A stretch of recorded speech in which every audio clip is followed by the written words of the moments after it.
Hi, John Dixon here, Centre for Public Christianity. The resurrection of Jesus is the inspiration for countless millions of people across the world, but it's also the cause of a lot of tension between the nouveau atheists and those who are trying to cling on to the belief. But somewhere in the middle is what the historians are saying about the resurrection. And I just thought I'd throw a few thoughts out there for you to ponder. The great German professor Pinchas Lepide said that the resurrection of Jesus is, in the final analysis, the lesser of two evils for all those who seek a rational explanation for the Easter faith. Professor Lepide, you need to understand, was a practicing Jew. He's not a Christian of any kind. And yet he, in his wonderful little book on the topic, came to the personal conclusion, as a historian, that Jesus rose from the dead. Now, the fact that some brainy German Jewish professor believed in the resurrection doesn't prove the resurrection, but it does illustrate something that is rarely understood in the popular discussion of this topic. The resurrection of Jesus is still a serious topic of historical inquiry, right to this day. Not only Professor Lepide, but plenty of other academics in secular universities around the world are studying the resurrection. About 20 years ago, there was a published annotated bibliography of research into the historical Jesus. And research into the resurrection in particular had 94 entries. That's 94 academic books and journal articles devoted to the resurrection of Jesus. Oxford University published an international symposium set of papers on the resurrection of Jesus about 10 years later. Even today, people are still publishing historical works on this topic. My point is, the resurrection is still taken seriously. And I want to explain the 4 reasons why the resurrection is taken seriously. These are not 4 proofs of the resurrection. I don't believe you can prove that Jesus rose again, certainly not speaking as a historian. But there are 4 things we can say pretty confidently, and they are the reasons historians are still tackling the resurrection as a historical puzzle. So what's the first reason historians take the resurrection of Jesus seriously as a historical topic?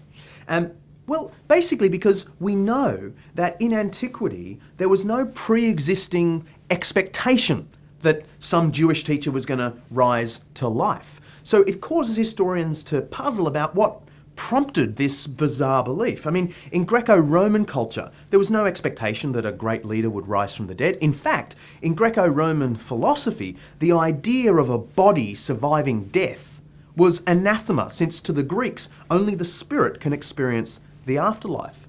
Now, it's true that the Jews did believe in a kind of bodily resurrection, but they did so in a way that virtually ruled out the idea that someone would rise to life in AD 30. See, Orthodox Jews back then and still today believe that at the end of time, on the great day of judgment when God establishes his kingdom, all the dead will be raised to life. But the idea that someone was raised to life in advance of the last day would have puzzled ancient Jews no end. In fact, it did. My point is, here's the first reason historians take it seriously, there's no cultural precedent or expectation that would lead people to invent an idea of a resurrection. So historians puzzle about what might have prompted the belief. The second reason historians take the resurrection very seriously is that we know for sure the resurrection was not part of a slowly developing legend. It was the bedrock of Christian belief from the very beginning. How do we know this? There's this really wonderful piece in the Apostle Paul's letter to the Corinthians. The letter itself can be dated to the mid-50s. But in that letter, Paul quotes a little creed, a summary of the Christian faith, which he says in the letter he had passed on to the Corinthians 6 years earlier, and which he himself, he admits, had received at his conversion.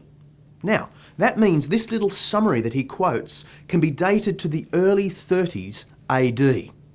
The creed says this: Hoti Christos apathenein, huper ton hamation hemon katatas graphas, that Christ died for our sins according to the Scriptures. Kai hoti etaphe, and that he was buried. Kai hoti egergatai te trite te hemera katatas graphas, that he was raised to life on the third day according to the Scriptures. Kai hoti ophtheh kepha eta toistodeca, and that he appeared to Cephas or Peter and then to the 12. Now, why is this so important? Mainstream historians agree, even the really sceptical ones, that this little summary of the Christian faith was in use in the mid to early 30s AD. This means that Jesus' status as the Christ, his death, his burial, his resurrection and appearances were all being proclaimed by missionaries and committed to memory by disciples within just a few months or years of the events themselves. Why is this important? Because it proves beyond reasonable doubt that the resurrection of Jesus was not a late developed legend.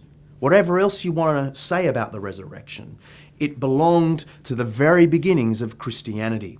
Sure, it could have been a fraud, it could have been an instant lie. All I'm saying at this point is it was there from the beginning.